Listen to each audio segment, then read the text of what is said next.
This was a barge that actually floated up in the 1992 winter storm, or the Halloween storm in 1992, and it floated up onto the beach on the ocean side. It was so large that the staff back then could not get it removed from the beach, and it had flowed all the way up to just on the west side of the primary dune on the ocean side. So what they did was they covered it with sand, built a dune on top of it, and it had grass and shrubbery and all kinds of stuff. And I've only been here a year. I had no idea it was even there, and drove by it 100 times. In one night, Superstorm Sandy, the barge ended up getting unearthed from 20 feet down under the sand, and it came just about a half a mile west and landed right there. Now, if you think about it, and you look back this way, there's trees between where it came from and here. So Lord knows how high the water was when it came across, but this is where it deposited. All the sand that we're standing on is beach sand. This is probably 4 or 5 feet below what the grade used to be here.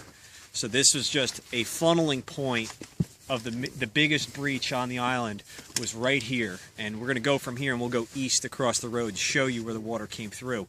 This sand is most of the sand from where the majority of the dunes that were stripped off of the island ended up. So it didn't go out to sea, it just landed here. This flowed all the way through. This was the most dense vegetation. This is as dense as any vegetation on this island, and now it's gone. So this is what I was saying about, somebody had asked about beach plums. When this sand and this water came through, it doesn't matter what it was in the way. It's like a pine tree. Ripped the pine tree down, and it moved this barge, which Lord knows how heavy this thing is, and deposited it, moved it a half a mile. Just briefly go through what this barge had to go to from there to here. It traveled, well, first of all, it was 20 feet down under sand with all sorts of vegetation growing over the top of it. So that all of that vegetation had to get stripped away.